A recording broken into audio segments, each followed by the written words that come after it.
using. You can use my computer at the afternoon to copy. And I stay in the to copy first on the screen and then on my. Well, what do you want? Yeah, and then I leave to be there. Okay. You stay in the afternoon. Yeah. Okay, Yeah. so thank you very much.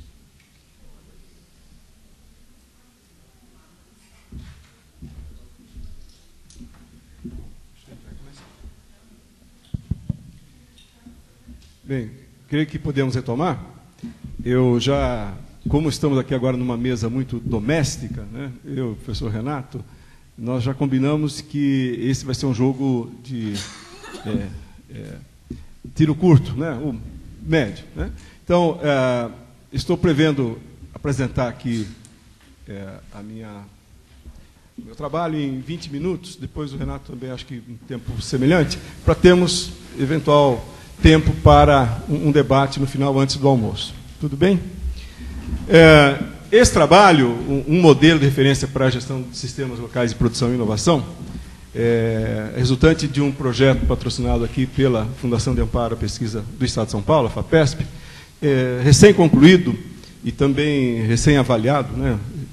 É bom a gente apresentar depois de ter sido passado por um crivo de avaliação. E, na realidade, tem como propósito exatamente essa ideia, né, de ser um primeiro ou um modelo sujeito a críticas e a confrontos com outros modelos, na tentativa de se criar um instrumento de gestão para lideranças ou agentes públicos ou privados que tenham como objetivo ter um quadro de referências baseados, inclusive, num conjunto de métricas e indicadores para avaliar o desempenho dos arranjos produtivos, dos clusters, das aglomerações industriais. Então, esse é o objetivo básico, já acabei falando, né?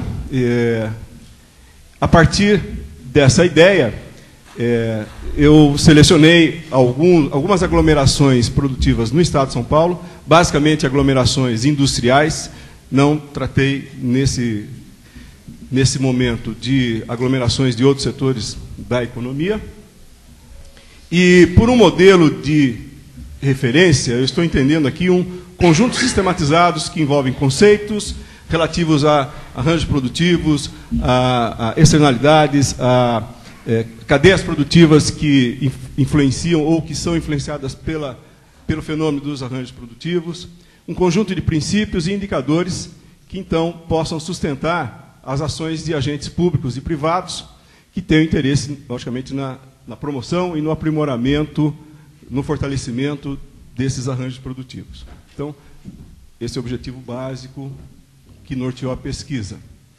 Acho que cabe também salientar, essa pesquisa foi uma pesquisa considerada dentro do conjunto de pesquisas que a FAPESP patrocina, um projeto regular de pesquisa, apesar de envolver alguns outros pesquisadores, basicamente foi desenvolvida com um aluno de iniciação científica, mas já recuperando outros trabalhos que foram também frutos de projetos de pesquisa patrocinados pelo CNPq, de iniciação científica, desde 2006, basicamente, desde 2005 até o final do ano passado. Quais são, basicamente, as grandes questões que nortearam o desenvolvimento desse projeto de pesquisa? A primeira delas diz respeito a entender quais são os requisitos fundamentais que são relevantes para transformar simples aglomerações em empresas, né? O fenômeno de aglomerações, principalmente aglomerações de pequenas e médias empresas, naquilo que a literatura chama de sistemas locais de produção e inovação. Né? Literatura internacional, aqui no Brasil, o professor Suzigan, o professor Cassiolato, chamam de sistemas locais de produção e inovação.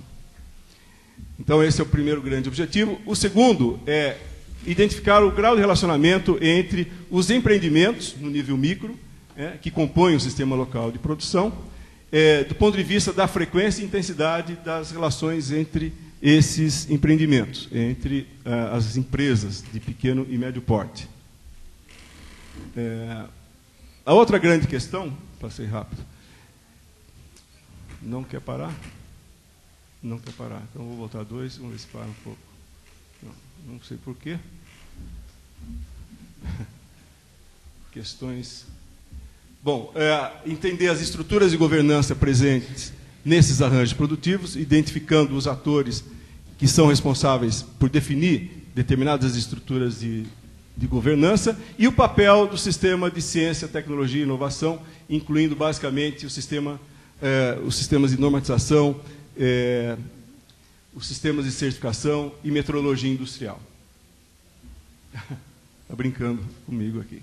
Aqui o referencial teórico, né, partindo da literatura clássica da nova geografia econômica, Kruger, Marshall, identificando lá a presença das externalidades, a vertente das estratégias de empresas, basicamente o principal autor Porter, da economia regional, identificando aí a importância da coordenação extra-mercados e das ações de políticas públicas e da eficiência coletiva, conforme os trabalhos do Herbert Schmidt e do grupo do IDS na Inglaterra, né?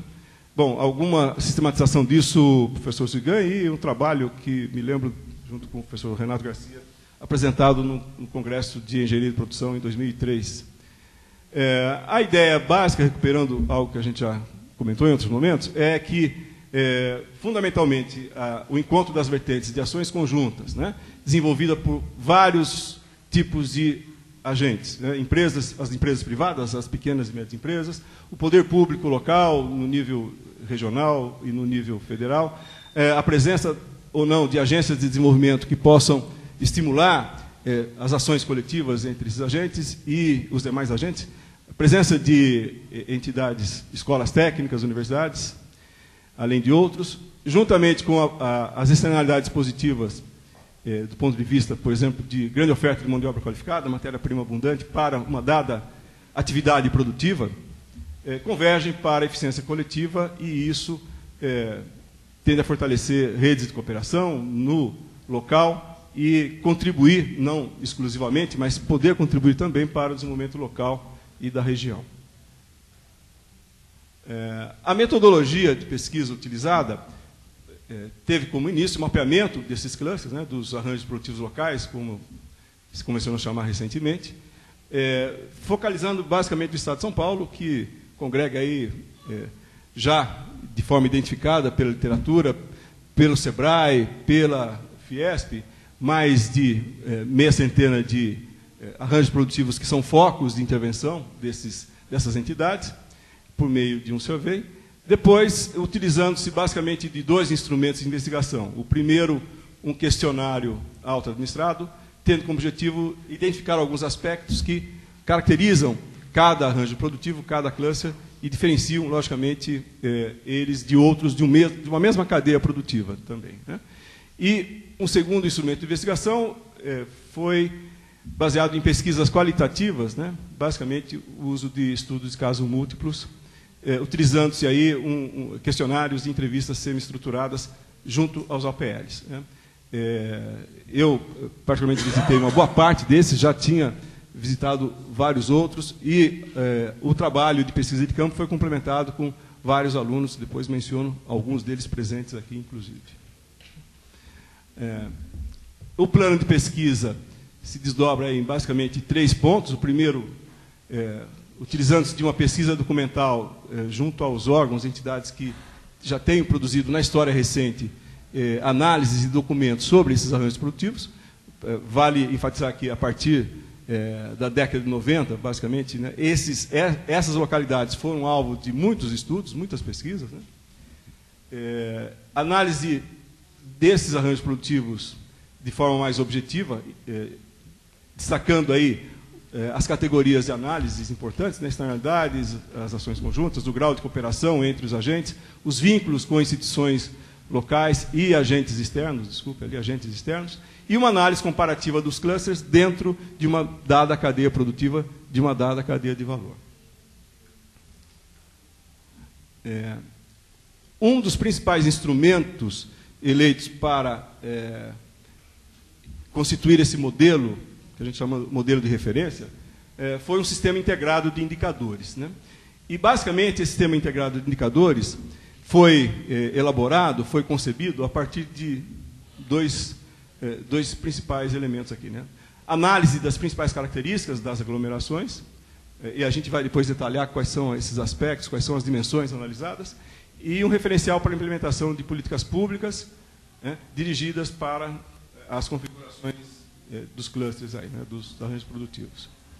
Aqui, identificado no mapa a localização desses arranjos produtivos, né, desde arranjos produtivos localizados aqui na região metropolitana, como é o caso das aglomerações, os arranjos produtivos de autopeças, ferramentaria e plástico, no grande ABC paulista, né?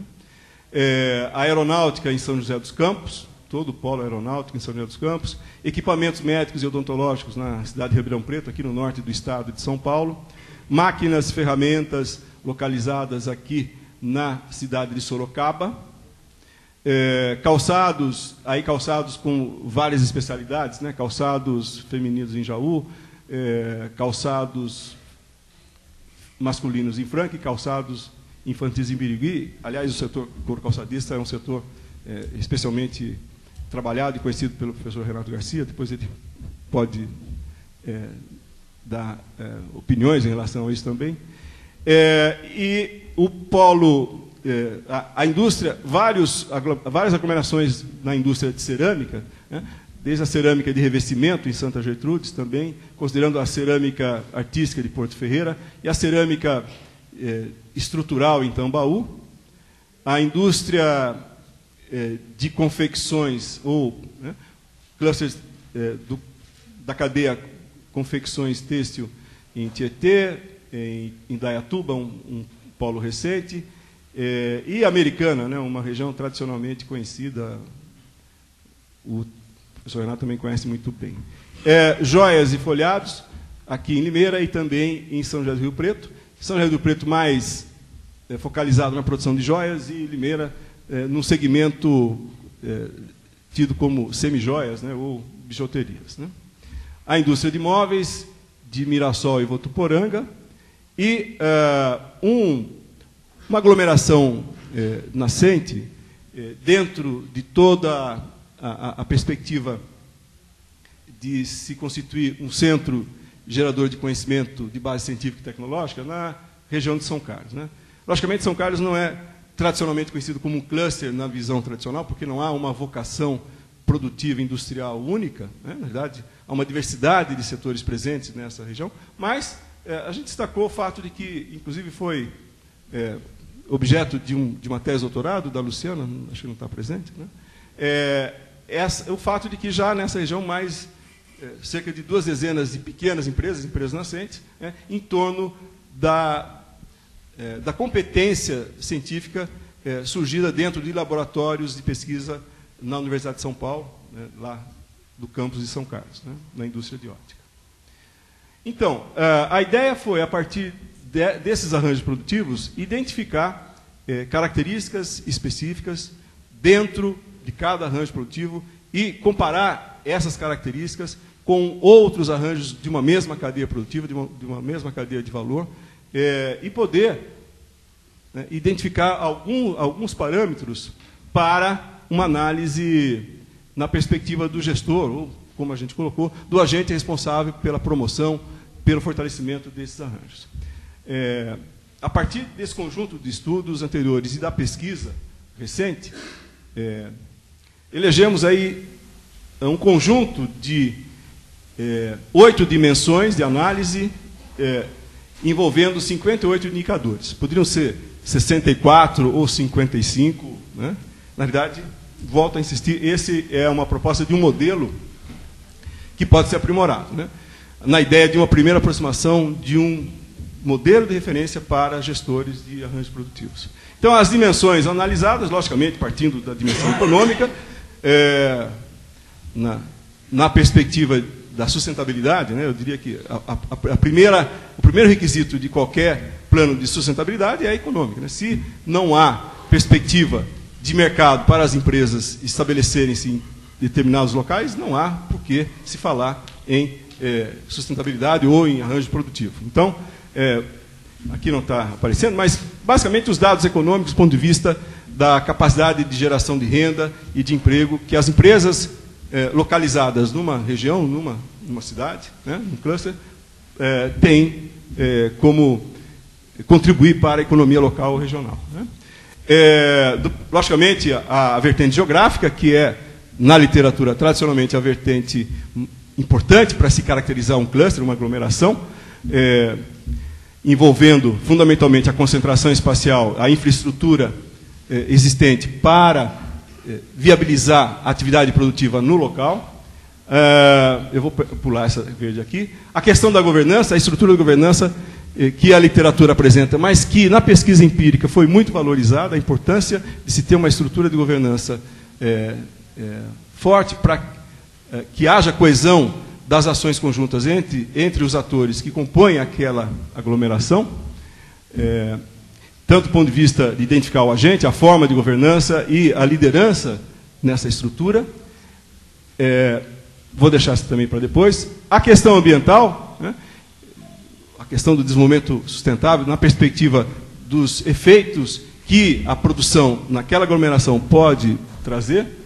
A vertente tecnológica, do ponto de vista da capacidade de inovação das empresas e do conjunto das empresas de maneira geral. Então, essa dimensão foi analisada desde a perspectiva micro. Logicamente que, numa dada aglomeração produtiva, posso ter uma empresa que se destaque, uma empresa líder, que tenha maior capacidade de inovação do que as demais. Mas a ideia foi eleger a aglomeração como um todo, como foco de análise, e entender a capacidade de inovação das empresas de maneira geral, né?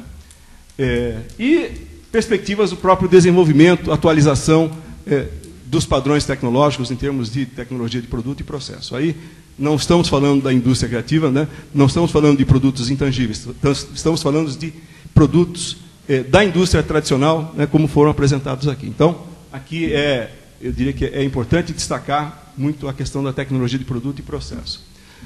O aspecto social, logicamente, identificando aqui a presença de entidades que promovam cooperação e associativismo entre os atores.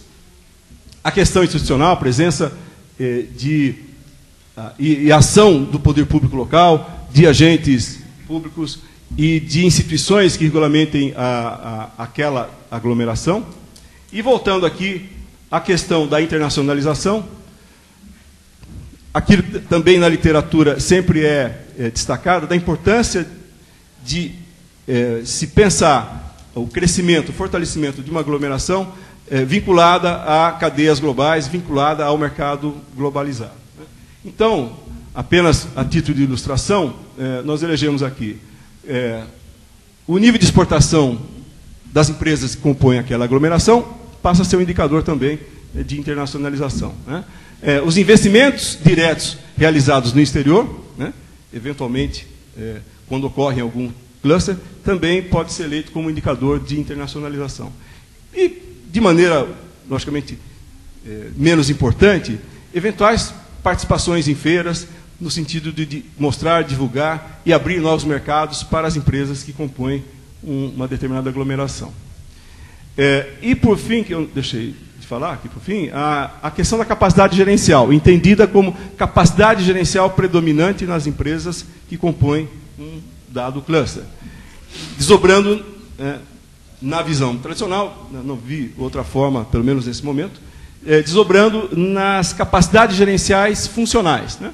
Vale dizer, na capacidade de gestão da produção, do processo produtivo, né? A introdução de novos métodos de produção, uso dos princípios do just-in-time, de manufatura enxuta, uso de sistemas de gestão de estoques, de fluxo de produção, a visão, né, de gestão por fluxo e menos a visão tradicional da produção em série. A capacidade de gestão financeira, principalmente a gestão de custos para a formação de preços competitivos, que também é uma capacidade fundamental e revelada na pesquisa como uma capacidade muito pouco desenvolvida nas pequenas empresas que compõem os aglomerados dos setores tradicionais, volto a repetir. Logicamente que em alguns setores essa capacidade já foi desenvolvida, mas, de maneira geral, essa é uma carência gerencial predominante também nas empresas pesquisadas e nos arranjos pesquisados. A capacidade gerencial do ponto de vista do marketing, né, da estratégia de marketing, nas suas várias manifestações, né, a capacidade de gestão de produto, a capacidade de identificação de canais de distribuição, a capacidade de identificação de nichos de mercado, né, toda a estratégia de marketing. E, por fim, a capacidade gerencial do ponto de vista da gestão de pessoas, né, ou do tradicional recursos humanos. Então, basicamente, essas foram as vertentes de análise. Aqui essa figura foi uma contribuição da colega, da Sandra Rufino, não sei se ela está presente. Eu pedi, olha, preciso sintetizar a apresentação dessas coisas. Aí ela criou essa figura aí, não sei, uma flor, alguma coisa parecida, né?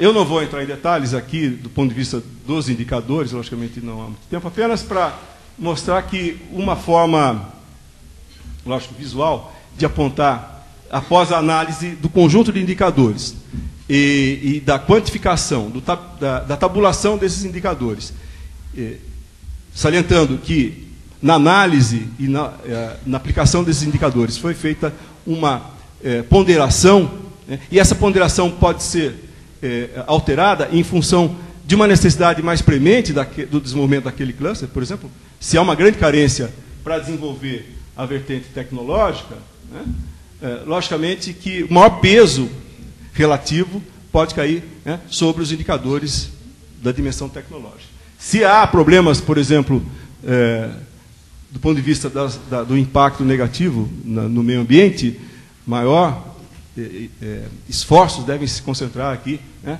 na vertente ambiental.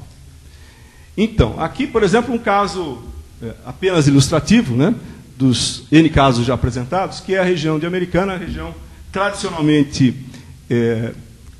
baseada na indústria têxtil, né, até início da década de 90, a Americana congregava lá centenas, talvez mais 400 empresas do setor têxtil, e que, em função da abertura de mercado, sofreu, como todos os demais setores, não só no Brasil, no mundo todo, a influência da invasão de produtos orientais, de produtos vindos dos países asiáticos, né? E houve uma grande reestruturação. Logicamente, num primeiro momento, uma desindustrialização, né? Muitas empresas fecharam, muitas empresas faliram, algumas delas foram expulsas do local, foram para regiões, principalmente do Nordeste, e houve uma reestruturação. Muitas empresas nasceram, mas nasceram num elo, né, à frente, num elo adjacente, que é o elo da indústria de confecções. Interessante, até na análise juntamente com os agentes do local, do arranjo produtivo, identificar que houve um ganho de competência nesse processo, porque muitos empresários que nasceram, né, da década de 90 para cá, no setor de confecções, eram ex-vendedores da indústria têxtil, que visitavam muitos clientes, né, na indústria de confecções, e aprenderam, né, um pouco na linha da engenharia reversa, aprenderam muito o que é fazer confecções a partir, né, do tecido.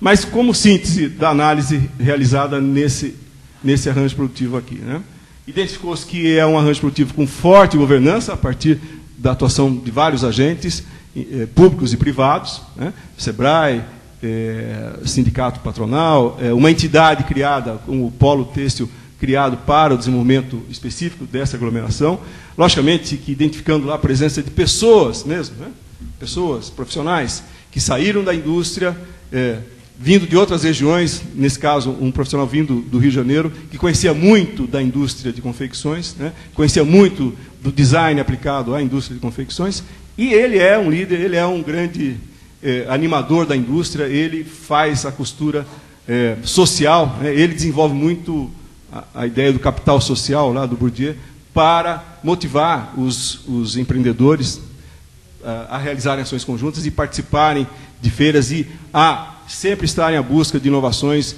em todos os aspectos que envolvem o negócio da indústria de confecções, né. Por outro lado, é uma indústria que pouco se internalizou, quer dizer, internacionalizou, desculpa. É a indústria que tem um grau de internacionalização muito baixo, porque basicamente atende mercado, né, mercados regionais, no máximo mercado nacional. Tá? Apenas para ilustrar.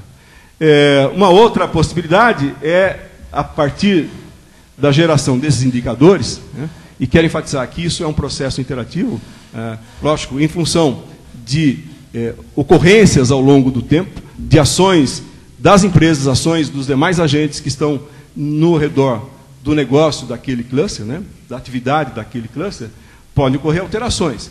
Mas isso aqui é entendido como um instantâneo, uma foto daquele momento. Esse momento é o final do ano passado e início desse ano, início de 2008. Né? Comparando as várias aglomerações em torno da indústria têxtil e confecções. Né? Então, logicamente, se destaca aqui, do ponto de vista, por exemplo, a governança, né, na região de Americana. Por outro lado, nessa região de Cerquilho e Tietê tem sérios problemas do ponto de vista da governança. Né? Isso aqui é o índice de governança geral. Né? Do ponto de vista geográfico, também Cerquilho e Tietê tem sérios problemas. Já a Americana tem uma grande vantagem por se localizar em vias de transporte muito boas, né? Com qualidade diferenciada, né? Toda a rodovia. Também é o caso de Ibitinga. Né?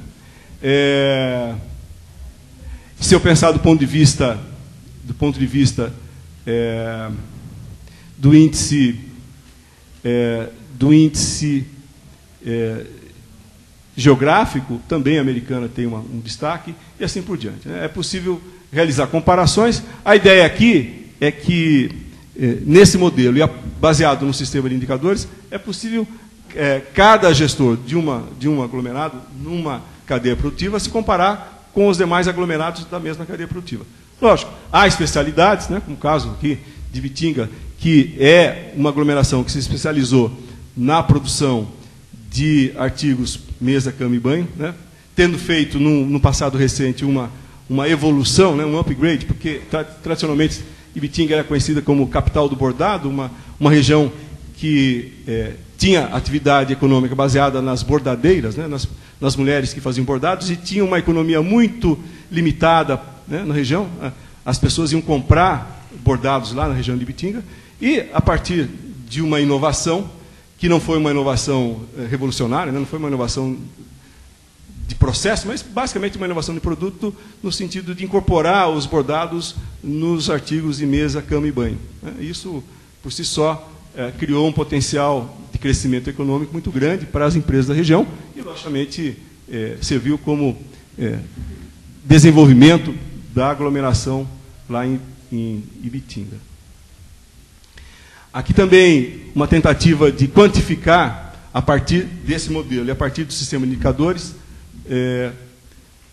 o nível de desenvolvimento desses arranjos produtivos. Né?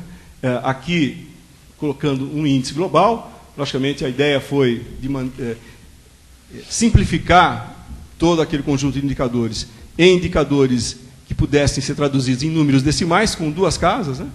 Então, logicamente, o máximo, podemos pensar, a aglomeração mais desenvolvida seria 100%, né? E aí por diante. Né?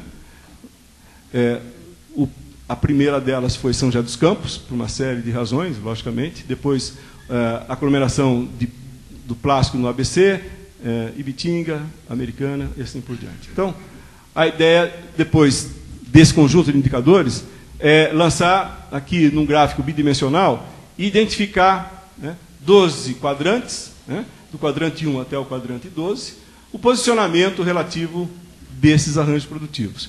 A partir de duas grandes variáveis. Né, a variável estágio de desenvolvimento, desde o estágio embrionário, né, aquela situação onde, numa dada região, começa a aparecer atividade produtiva, poucas empresas atuando de forma isolada, até um estágio maduro, onde as empresas estão muito articuladas, há uma grande difusão do conhecimento entre as empresas, há a presença de entidades de apoio, há, inclusive, presença de escolas técnicas, universidades, que geram conhecimento específico para as necessidades daquele arranjo produtivo, né, das empresas que atuam naquele arranjo produtivo. E o grau de organização desses arranjos, né, desde o estágio informal, passando por um estágio organizado, até o ideal de um estágio inovador. Né. Então, por exemplo, aqui no exercício, quero enfatizar que foi um primeiro exercício, né, realizado na comparação desses clusters. Logicamente, a situação aqui mais favorável é do polo aeronáutico de São José dos Campos. Né? Por outro lado, aqui voltando, 23 é a situação de Indaiatuba, um polo nascente na indústria de confecções. O Cláudio me ajudou muito a fazer essa pesquisa, né? Lá na região. Limeira, uma região que produz bijuterias, tem sérios problemas aqui do ponto de vista do impacto ambiental que as empresas que produzem os folhados, né, acabam provocando, e assim por diante. Agora, só para comparar, por exemplo, eu tenho alguns clusters, o 5 e o 8 aqui, que são, respectivamente, São Carlos e Ribeirão Preto, que são duas cidades que abrigam universidades públicas, na verdade, dois campos da Universidade de São Paulo. São Carlos muito nas áreas de engenharia e de ciências exatas, e Ribeirão Preto na área de ciências médicas, né? Só que, quando eu penso nesses clusters, basicamente, São Carlos com a produção de equipamentos ópticos e Ribeirão Preto com produção de equipamentos médico-odontológicos, né? São clusters inovadores, mas num estágio muito embrionário, né? Não pode-se dizer que sejam clusters na concepção clássica da palavra, né? Então, apesar de serem inovadores, né, na vertente aqui, grau de inovação, são pouco desenvolvidos, são aglomerações identificadas muito recentemente e, logicamente, com um caminho a percorrer do ponto de vista do desenvolvimento. Então, há outras situações, logicamente, aqui identificou uma certa concentração aqui entre clusters organizados e em expansão.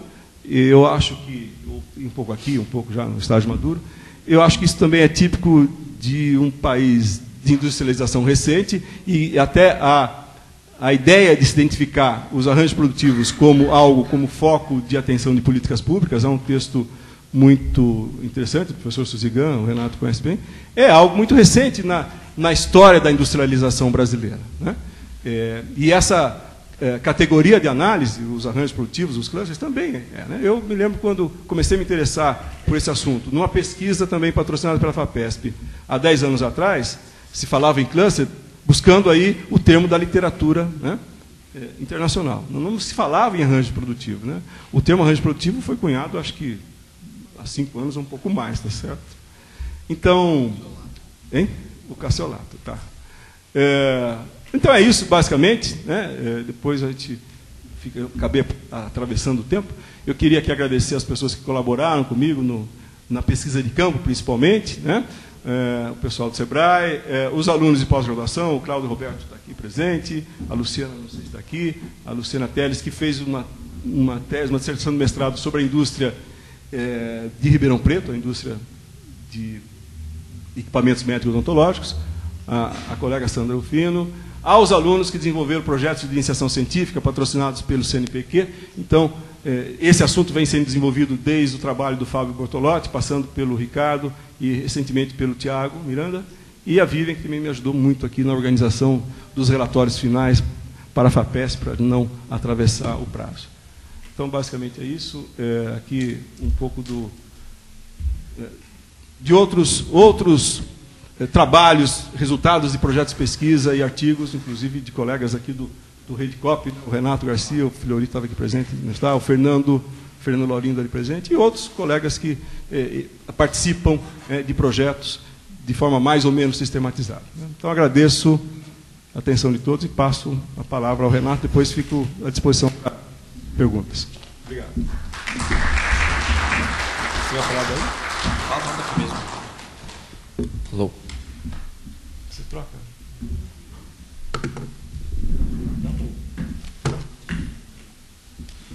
Bom dia a todos. Quase. Bom dia, não, boa tarde, é mais meio-dia. Já. Em primeiro lugar, eu queria pedir desculpas pela minha voz, eu estou bastante rouco. Minha voz está bastante difícil, mas tranquilo, vai dar para fazer a apresentação sem problemas. Em segundo lugar, eu quero agradecer a organização, especialmente o professor Amato, pelo convite e pela oportunidade de não apenas apresentar resultados de pesquisa, mas também de discutir esses resultados com um conjunto de colegas daqui do departamento, de outras universidades, de instituições de apoio e também com alguns pesquisadores internacionais de grande importância, como a professora Belucci. É uma oportunidade bastante grande. Em terceiro lugar, eu queria parabenizar em público aqui o professor Amato pelo lançamento do livro, pela pesquisa. Eu acho que, mais uma vez, a professora Mato tem uma contribuição importante aí para dar nesse contexto e nessa discussão que nós temos sobre esse problema, sobre essa questão no Brasil. Feitas essas primeiras observações, eu queria dizer, tenho que pedir desculpa para o público em primeiro lugar. Por quê? Porque eu decidi, hoje de manhã, mudar a minha apresentação completamente. Por isso que eu não anunciei o seu tema. E eu tinha combinado com a Mato que ia falar sobre indicadores, regionalidades de ciência, tecnologia e inovação, mas eu tinha uma apresentação preparada, então aqui a capa da apresentação está aqui, eu não vou passar a apresentação, mas eu decidi mudar, especialmente por conta dos debates da mesa da manhã, onde eu acho que tem um outro trabalho que eu vou apresentar, que ele tem mais o que contribuir do que falar de indicadores de ciência, tecnologia e inovação. Então, nesse sentido, o que eu vou falar aqui? Ao contrário do que está anunciado no programa, eu vou falar de um projeto, dos resultados de um projeto no qual tive a oportunidade de participar, que foi um projeto coordenado pelo SUSIGAN de Campinas e daqui do departamento João Furtado também trabalhou, que foi um trabalho que nós fizemos junto ao governo do Paraná. Em 2004, 2005, o governo do Paraná, que é um estado aqui no sul do Brasil, ele nos contactou pedindo uma proposta de elaboração de um conjunto de diretrizes de apoio aos chamados APLs no Paraná.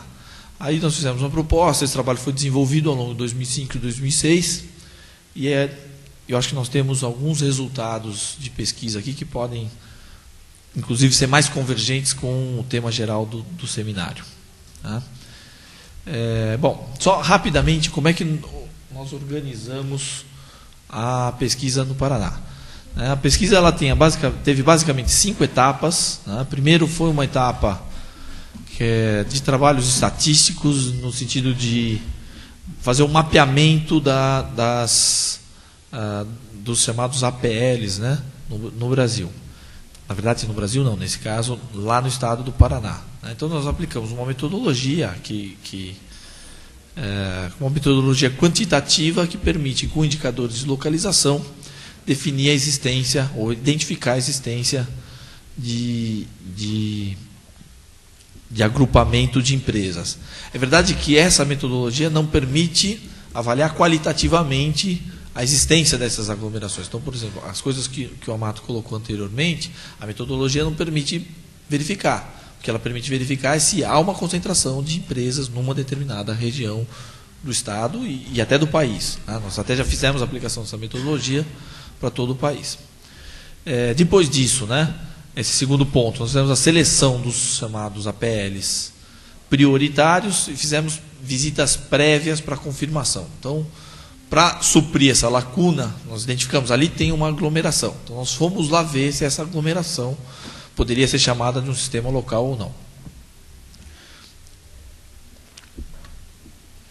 Terceiro, nós fizemos uma pesquisa de campo. E aí, uma coisa importante que foi feita nesse trabalho foi a definição de equipes locais, equipes ligadas ou que já estavam dentro desses APLs ou desses sistemas locais para fazer diagnósticos. Tem alguns casos lá no Paraná, como acontece aqui em São Paulo, como a Mato disse, são casos que foram amplamente estudados por diversos teses, monografias, dissertações. Então, nós tivemos o esforço de incorporar tudo isso para dentro do projeto, e aí fizemos a pesquisa de campo, que já é a etapa 4, junto a esses sistemas locais. A pesquisa de campo, ela se concentrou em 2 campos, duas áreas complementares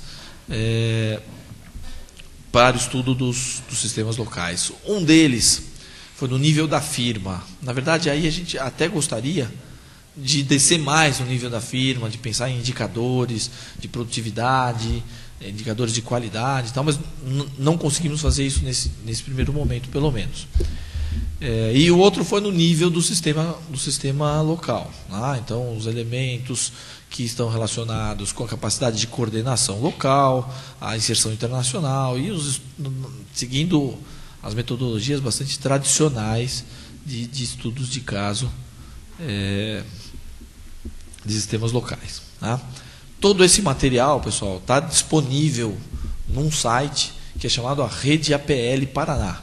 Eu não sei exatamente se é .gov ou .com, mas entrar em qualquer sistema de busca e pedir Rede APL Paraná, todo esse material está disponível lá. E, por fim, nós fizemos o ponto 5, que é a definição de políticas e ações institucionais de apoio, com base nas evidências produzidas pela pesquisa de campo. Então, nós recebemos um conjunto de estudos de campo que foram feitos por equipes locais, a importância de que as equipes que fizeram o trabalho também tivessem envolvidas com os produtores locais, e aí nós conseguimos reunir um conjunto de problemas que foi levantado pelos estudos e pensar numa política generalizada, ou uma política geral para os APLs do Paraná. Eu vou concentrar, desculpem, nesse último ponto.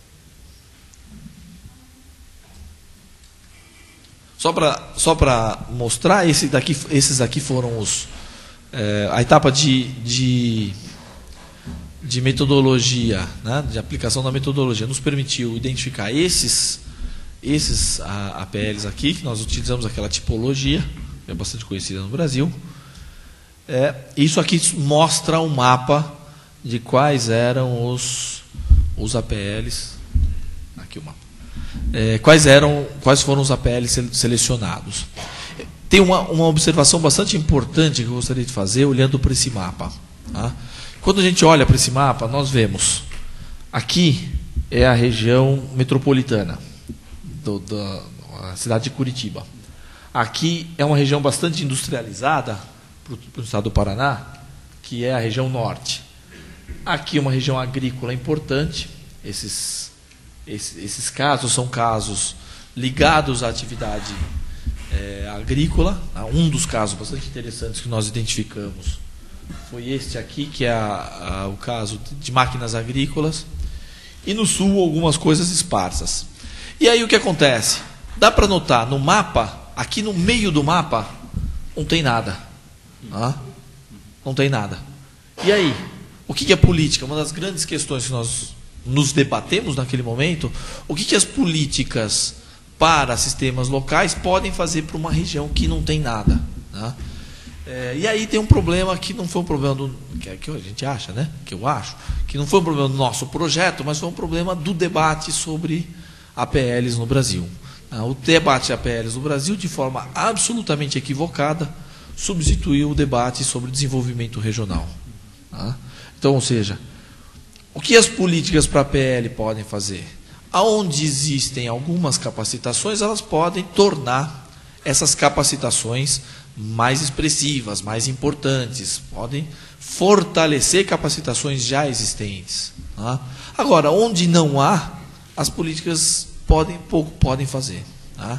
Então, eu acho que a forma, fazendo até um reforço do que o Amato já disse, a forma com que nós trabalhamos no Brasil esse conceito de APL, onde nós trabalhamos de uma forma muito ampla, uma forma pouco rigorosa, fez com que nós jogássemos fora uma ideia que, a meu ver, é uma ideia muito boa. Então, a resposta que foi dada por diversas instituições para a ausência de políticas de outras naturezas, por exemplo, de políticas regionais, foi a criação de políticas para APL. Só que aí regiões que não eram APLs precisaram virar APLs para ter apoio governamental. Certo? Isso, para o caso brasileiro, foi, a meu ver, muito ruim, foi péssimo. Por quê? Porque as políticas para APL foram usadas em lugares que não se configuram como APLs, não deram os resultados esperados, obviamente, e aí nós saímos falando, a política PL não funciona, a política para PL não funciona. Tá certo? Então, isso fica muito claro quando a gente faz esse mapeamento, né? Aí é preciso conjugar políticas de APL com outros tipos de política, inclusive políticas de desenvolvimento regional, políticas industriais. Tá? Por exemplo, uma das grandes discussões que nós tivemos com o pessoal do governo foi se na região metropolitana de Curitiba, que tem uma concentração de empresas ligadas à cadeia automotiva, se aquilo se conformava ou não a APL, tá certo? Até porque tem muita pressão por parte dessas empresas, ou dessa empresa que está lá, por medidas de apoio, até porque ela está lá, em grande parte, por medidas de apoio do governo estadual. Bom, aí a partir desse conjunto de estudos, nós conseguimos identificar alguns dos principais problemas que foram bastante comuns em todas as experiências e que são comuns também em outras experiências. O professor Amato conhece, que outras pesquisas, como que a Gabriela fez, que a Flávia fez, que o Veneziano fez, que são problemas bastante comuns para os sistemas locais ou os APLs no Brasil. Primeiro, a baixa qualificação da mão de obra, tanto no nível operacional como técnico, tecnológico e também em termos de gestão empresarial. Tá? Existe uma grande lacuna, isso foi generalizado, tá, em termos de formação de mão de obra. Segundo problema identificado, existe uma grande lacuna em termos do, vamos dizer, conhecimento do mercado. Então, muitas empresas, especialmente que nós estamos falando de sistemas locais, de empresas de pequeno porte, tem uma grande dificuldade em conhecer o seu mercado. E se tem uma dificuldade de conhecer seu mercado, tem dificuldade de atuar no mercado que elas não conhecem muito bem. Terceiro ponto, uma grande deficiência em termos de serviços técnicos, tecnológicos e laboratoriais, como ensaios, certificação, normas de produtos, testes para certificação de produtos, etc. Quarto problema, que foi bastante falado ontem aqui, acesso a financiamento. Né? Muitas empresas, isso apareceu muito como um problema bastante expressivo. Quinto, acesso ao que nós chamamos de ativos estratégicos. Muitos casos que foram estudados chegaram à conclusão de que as empresas, principalmente os casos mais expressivos, isso é interessante notar. Quando nós identificávamos a existência de um sistema local mais expressivo em termos da sua densidade industrial, em termos das suas capacitações, em termos do seu tamanho econômico de uma forma mais ampla, nós, ao mesmo tempo, conseguíamos identificar um problema de ausência de ativos estratégicos pelas empresas. Então, as empresas, na maioria dos casos, estavam aprisionadas naquela forma de competição entre baixos salários e elevados volumes. Então, por quê? Pelas baixas capacidades que as empresas tinham na área comercial, baixas capacidades na área tecnológica, em desenvolvimento de produto, tá? O que nós estamos chamando de ativos estratégicos. Deficiências importantes na organização produtiva.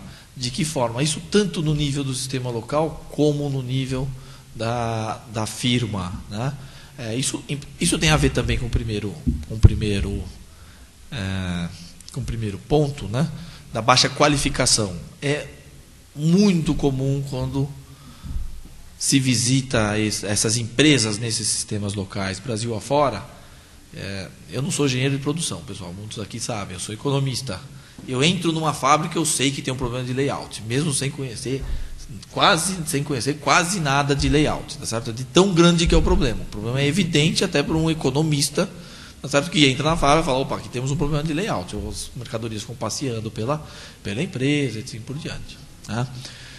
Uma evidência disso, tem uma aluna nossa do mestrado, que é a Paula, que ela está fazendo um trabalho sobre o programa de extensionismo industrial que foi feito em Franca, e ela, nesse momento, inclusive, está lá fazendo pesquisa de campo, E aí, entrevistando os extensionistas lá em Franca, os extensionistas falavam que a primeira entrevista que eles faziam com as empresas, né, o pessoal que ia fazer o trabalho nas empresas, perguntavam para o empresário, falavam assim, qual é o seu grande problema? E o cara falava, meu grande problema é capital de giro. Meu problema, portanto, é dinheiro. Tá? Aí falava, tá bom, capital de giro. Aí começava a avançar no diagnóstico e conseguia perceber que o problema não era de capital de giro. O problema era um problema de PCP, era um problema de gestão de estoque, era um problema de um layout desorganizado, que o sintoma era o capital de giro. Ou seja, a infecção não era o capital de giro, a infecção era um problema de manufatura, um problema de produção. E aí a febre era o capital de giro. E pela incapacidade, não vou dizer incapacidade, talvez seja muito forte, mas pela deficiência na área gerencial, os empresários sequer conseguiam perceber onde estava o problema dele. Tá? Em alguns casos, isso foi bastante importante lá no Paraná, deficiências em termos de infraestrutura. Né? Então, infraestrutura, inclusive, no que se refere a, por exemplo, logística. Né? Coisa que em outros estados pode ser diferente, como a Mato falou. Problemas de governança, esse menos no nível da firma, mais no nível do sistema local como um todo. Então, a ausência de instituições que pudessem fazer coordenação, pudessem até coisas simples. Tem algumas experiências que as empresas começaram a fazer, tipo congressos técnicos. Uma vez por ano faz congresso técnico da indústria de imóveis, em Arapongas, por exemplo, no Paraná. Aí, uma vez por ano, para-se 2 dias, ou nem se para 2 dias, porque faz à noite, 3 dias, e chama alguém, 2 ou 3 técnicos ligados a universidades ou a instituições de apoio para fazer palestras técnicas para os empresários. Né? Onde acontece isso, já era possível perceber uma diferença do ponto de vista da melhoria da competitividade por parte das empresas. Mas isso acontece raramente. Raramente. Por quê? Pela ausência de instituições que tivessem esse tipo de atuação mais voltada a problemas técnicos. Então, de uma forma geral, foi identificado um grande problema com governança. Terceiro problema, problemas com o meio ambiente, né? Muito comum, né? Problemas com resíduos, descarte, eu nem vou falar de descarte, né? Descarte de material, de bens já utilizados, mas um grande problema com resíduo de forma generalizada. Agora, esses problemas gerais puderam ser específicos por tipo de sistema local. Então, nesse sentido, nós tentamos montar as propostas de apoio, de diretrizes de apoio, por tipo de sistema local. Tá?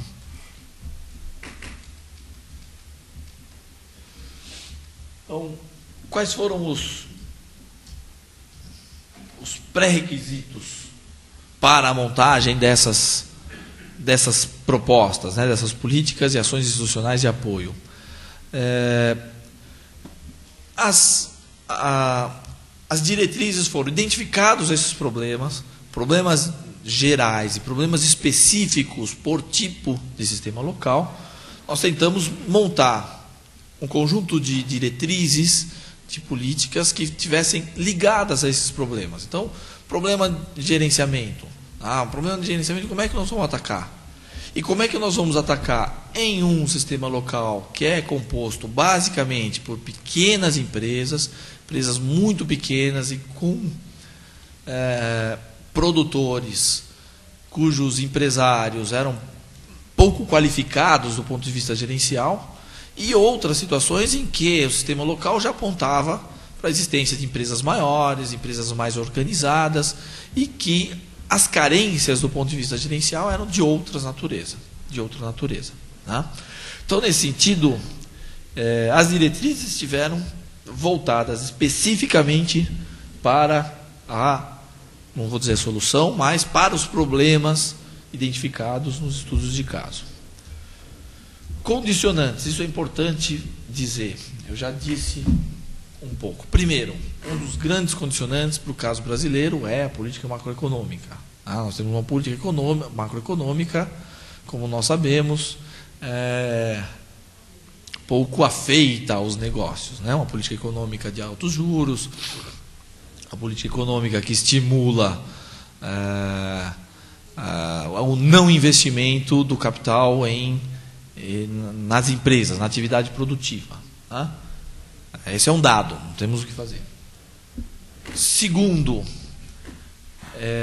articulação das políticas para os APLs, ou seja, mesmo, principalmente agora que nós temos uma política um pouco mais organizada, um conjunto de políticas mais organizadas, as políticas para a APL têm que estar associadas a esse contexto.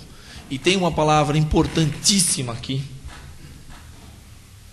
que é absolutamente ignorada do ponto de vista das políticas no Brasil, das políticas de apoio a sistemas locais, ou políticas industriais, ou desenvolvimento de forma mais ampla.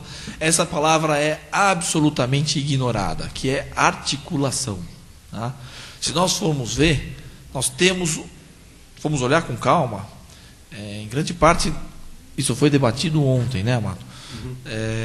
Você tem programas para várias coisas. Tá? Você tem programas para comercialização, você tem programas para desenvolvimento tecnológico, tem programas de extensionismo industrial, tem tudo. Tá? Nós temos muitos programas. Só o que falta? Falta articulação. Tá? Então, cada um desses programas, muitas vezes cada um atira para um lado, não há complementaridade entre os esforços, não há elementos de coordenação central que possam definir os espaços e que as instituições trabalhem, obviamente, nas suas vocações, nas suas melhores práticas, mas que os espaços precisam ser definidos. Tá?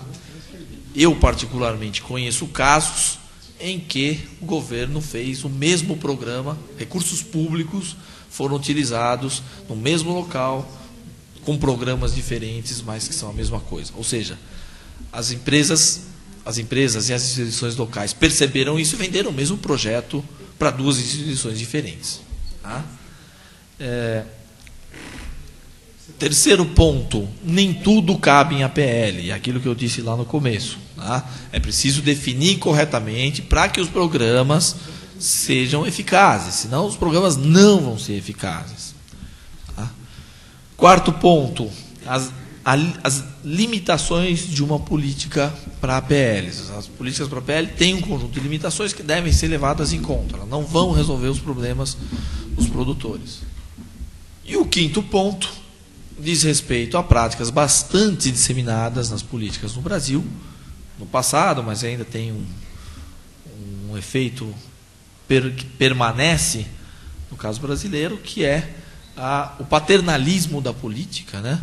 Então, a política de balcão, como se dizia no Brasil no passado, e o protagonismo local. Então, a importância de criar instrumentos em que sempre haja projetos, contrapartidas, indicadores que possam, de fato, garantir o envolvimento dos protagonistas locais, dos produtores locais, das instituições locais, e que haja contrapartidas e haja envolvimento. Tá? Isso parece muito óbvio, né, pessoal? Obviamente que uma política tem que ter contrapartida, tem que ter indicadores, tem que ter procedimento. Mas o caso é que, no Brasil, muitas das iniciativas de políticas não tinham isso.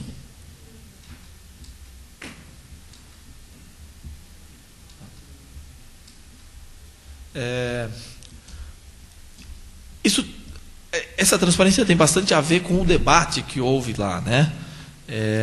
Tem uma política macroeconômica que como eu disse, inóspita para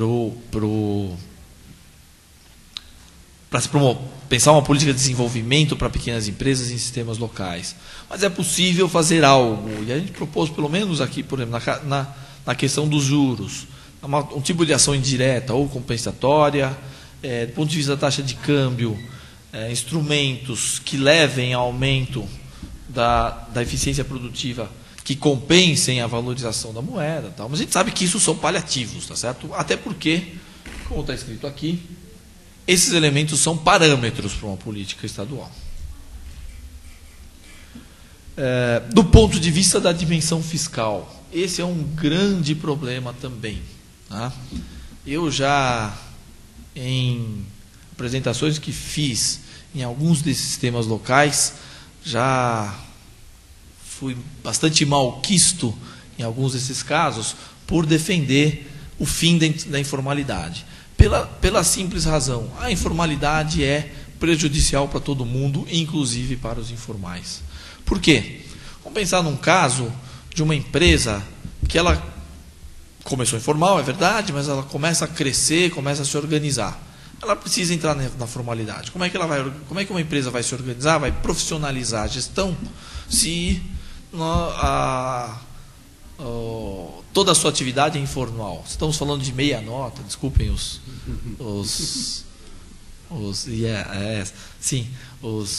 pessoas de fora, mas estamos falando de práticas de meia nota, de um quarto de nota e assim por diante, tá certo? Isso ou está na mão do empreendedor, do empresário, do dono do capital, ou então não tem como controlar. Tá? Então, ou seja, a informalidade ela é um desincentivo ao crescimento e à profissionalização das empresas. Então, o que foi defendido naquele momento? Que o governo do Estado não fosse complacente, fosse duro nessa questão da informalidade. Né? Obviamente que ele não foi, mas foi isso que nós dissemos. Né?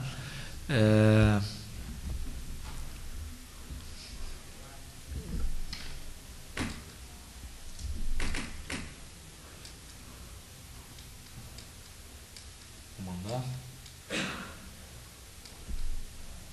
Tá. Mas, por outro lado, existem problemas que são relacionados com uma característica da organização fiscal no Brasil, que não é tanto a carga tributária em si, mas a dificuldade de atender um conjunto tão grande de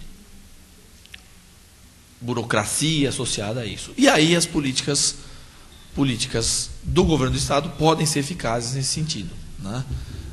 Aí não precisa ser uma política para a PL, mas pode ser uma política horizontal que fosse voltada para pequenas empresas, no sentido de simplificação dos procedimentos burocráticos. Né?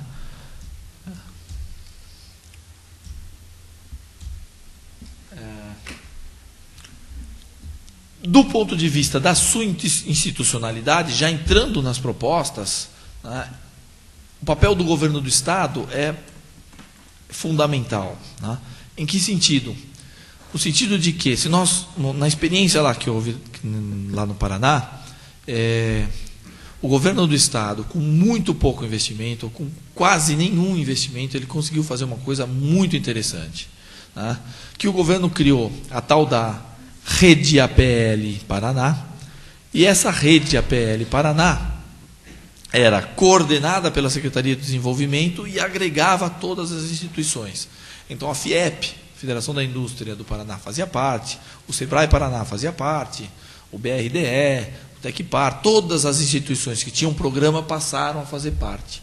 Isso teve um efeito muito importante, porque as instituições passaram a conversar, passaram a sentar uma vez por mês, né, numa reunião, num seminário, e passaram a conversar o que estavam fazendo, o que deixavam de fazer. E isso teve um efeito muito importante em redefinir os espaços. Tá? Então, ou seja, no caso de uma política estadual, é importante que haja um agente, e aí tem que ser o governo do Estado, que seja de articulação, coordenação e comando.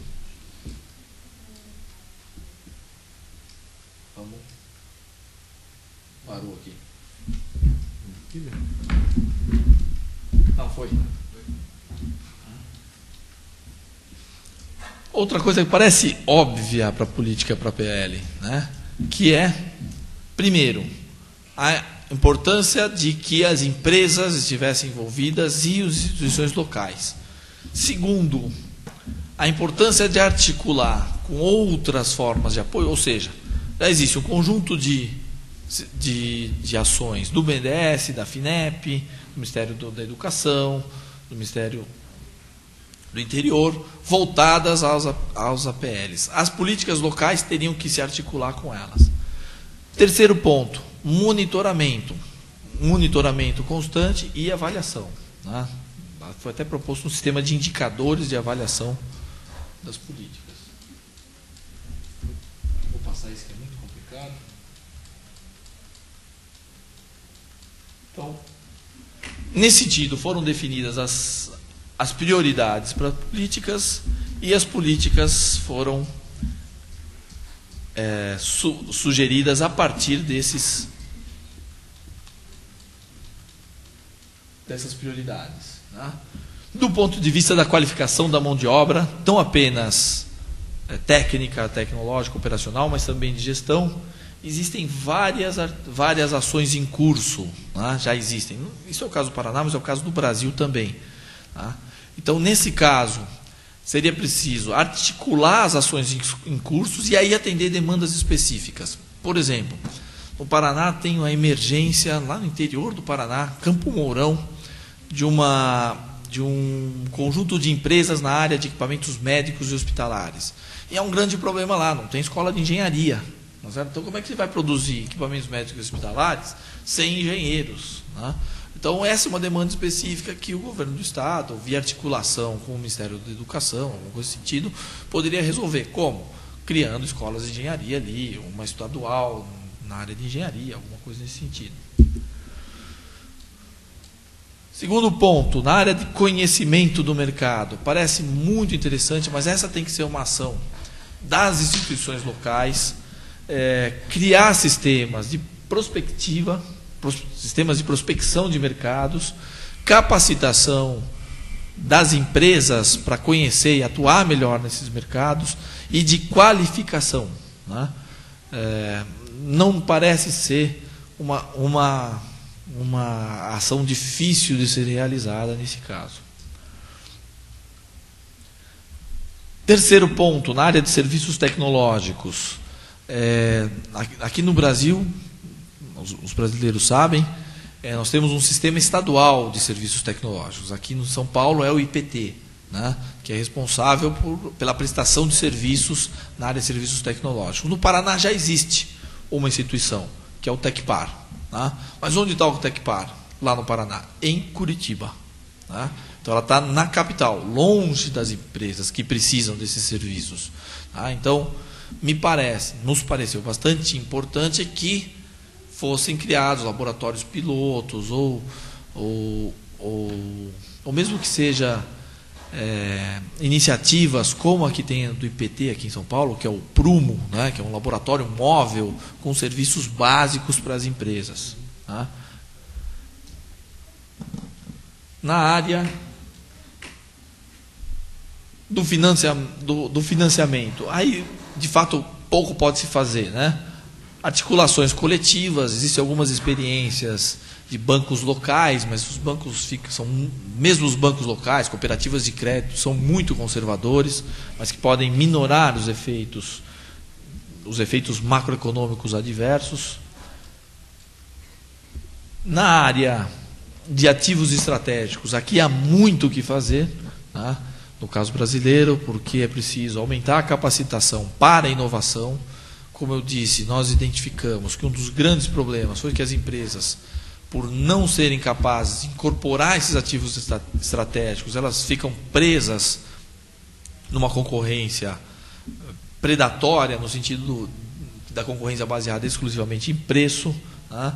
Conhecimento de sistemas de propriedade intelectual é praticamente inexistente, e mesmo de registro de marcas. Do ponto de vista da organização produtiva, né? Pensar os sistemas de manufatura, os sistemas de produção, de operações das firmas, né? Parece bastante importante pensar em programas de extensionismo, por exemplo, que vão ter efeitos muito importantes sobre outras áreas. Na área de infraestrutura, demandas específicas precisam ser resolvidas, falta um porto, falta uma estrada, falta... Do ponto de vista do oitavo problema, um elemento central, né, que é a dificuldade de estabelecer um sistema de governança,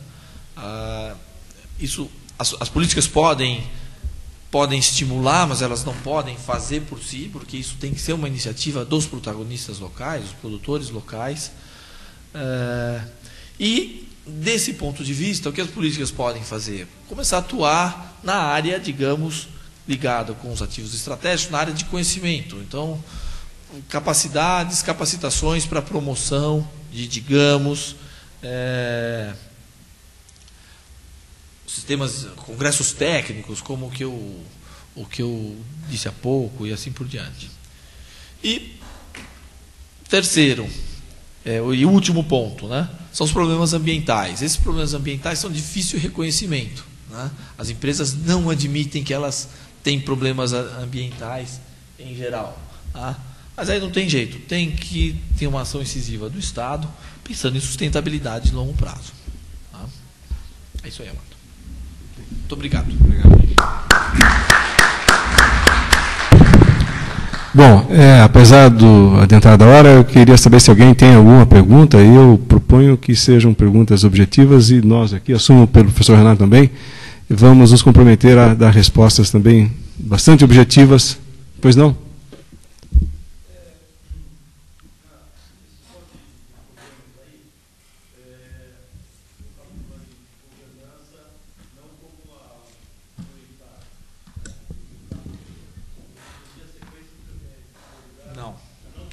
Não. Não é ordem de prioridade. Fortalecer a governança da cadeia, você não consegue uma solução melhor para todos os outros problemas, de uma maneira mais rápida? Sim. Então, se você tivesse que montar uma escala de prioridades, talvez uma orientação política seria incentivar o fortalecimento da governança. Quer falar, Renato? Vamos fazer uma rodada, Mato. Tá bom. Professora Ferenza?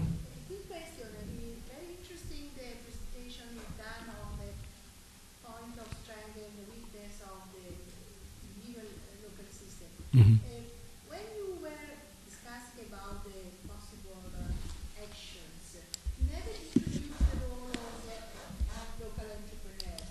Your scheme is, in one sense, divided by the things that the entrepreneurs could make or they need, and the market failure, because these markets are not working for them, blah, blah, blah, at the state, the role of the state. Taking the case of Italy, local things are solved by the intervention of the Association of Entrepreneurs. Let's take market information or services or other things. Why you didn't mention? Because here in this context they don't they're very weak, or because you think that theoretically the state has more capability. State or local. Okay.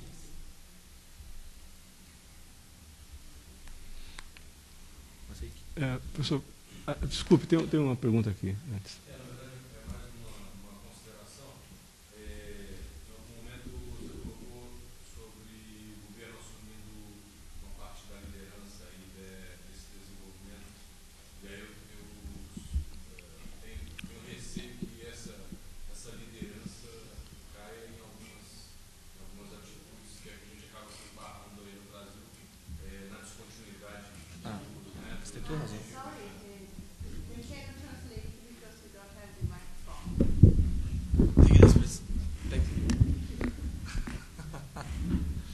Eu falava sobre, em algum momento o professor considerou sobre a liderança do governo nesse processo de coordenação de iniciativas, e aí a gente corre o risco de cair numa descontinuidade do Poder Executivo em continuar liderando esse processo, né? Então, é mais uma consideração. A outra questão que você colocou, que é muito pertinente, em algum momento todas as políticas se transformaram em apoio a APLs e não necessariamente eles são APLs, eles tiveram que virar, né? E você não vira um APL, você constata que aquele grupo, aquele aglomerado está numa condição madura para ter um tratamento desse tipo, né? Parabenizo, eu não sou de São Paulo, sou de Brasília, vim para o seminário e as características que foram apresentadas no seu estudo aí batem muito com a realidade local que eu vivo lá.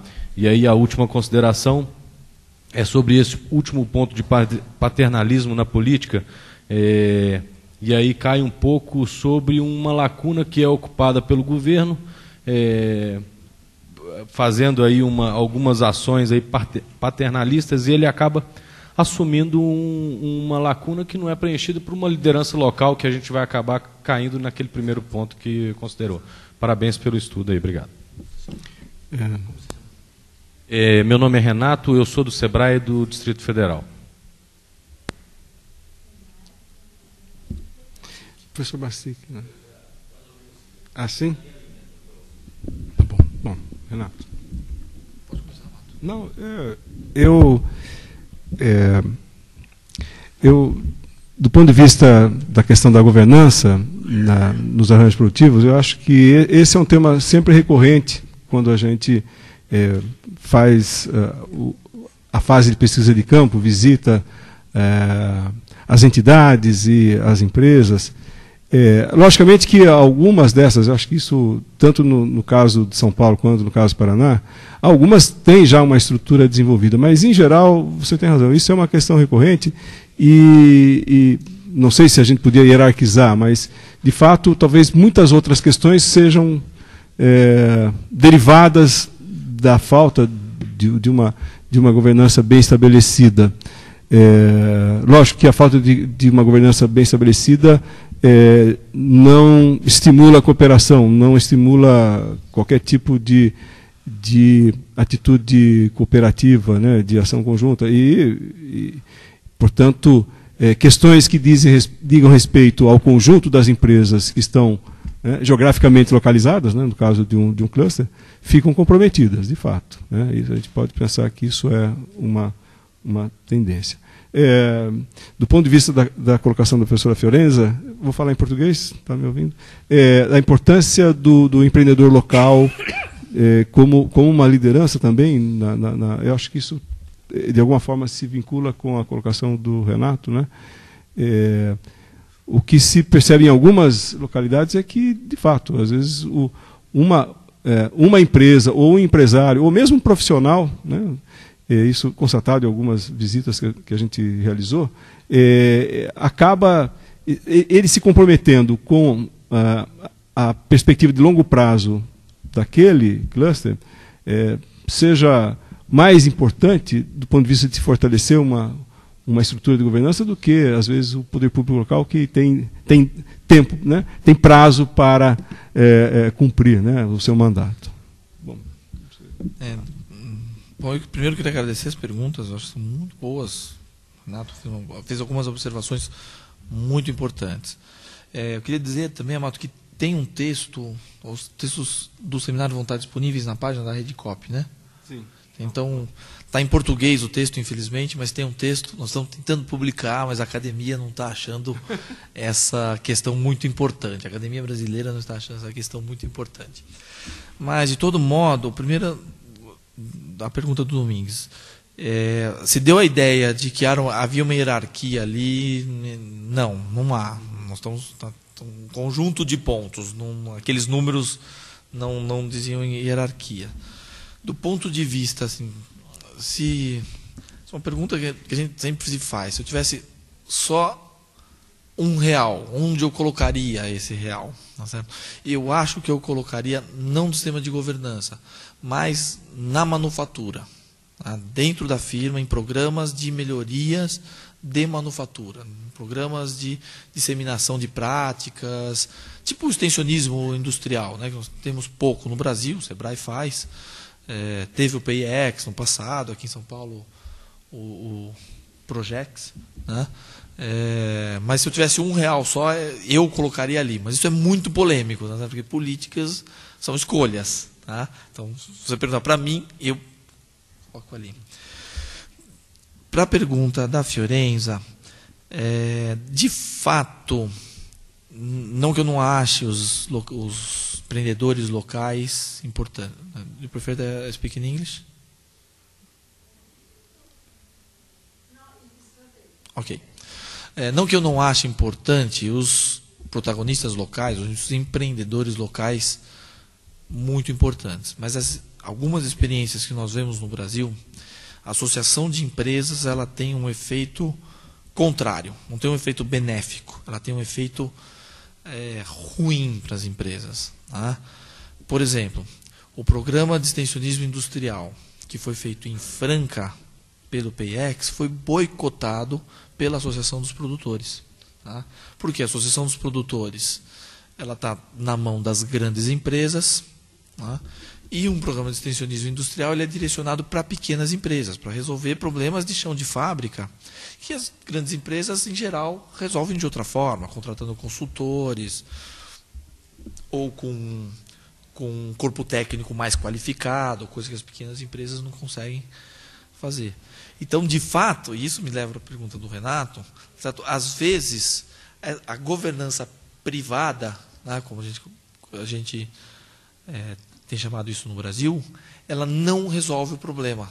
E aí, como é que a gente pode atuar nisso? Tá certo? Eu acho que o Estado pode ocupar essa lacuna. Tá?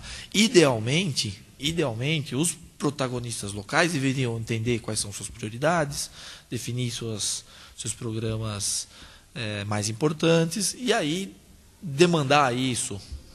Exatamente. Só que algumas experiências, ou algumas das experiências mais importantes que nós temos no Brasil, isso ocorre da forma inversa. Né? Então, daí essa necessidade de articulação. O problema da descontinuidade que você falou é fato, tá certo? É fato. Isso é muito importante, tá certo? Porque o que nós mais vemos no Brasil é descontinuidade. E eu imagino você lá no Sebrae, tá certo? Se fosse depender disso, tá certo? A cada par de anos, tá certo? Você teria que mudar todas as suas políticas operacionais. Mas nesse ponto, aí eu gosto de olhar para as experiências internacionais, não só de políticas para a PL, mas de políticas de desenvolvimento de uma forma mais ampla. As políticas de desenvolvimento não são políticas de um governo, mas são políticas de governo que estão calcadas numa burocracia mais qualificada, exatamente, que extrapolam o mandato. Então, o programa continua, independente, muda o governo, o programa continua. Por quê? Você tem uma burocracia, você tem uma burocracia bem qualificada, você tem pessoal técnico bastante qualificado. Agora, o cenário que nós temos no Brasil, infelizmente, não vai por aí, certo? Acho que tem uma grande melhoria de alguns anos para cá, 10 anos para cá, mas é difícil, porque você tem baixa qualificação no setor público.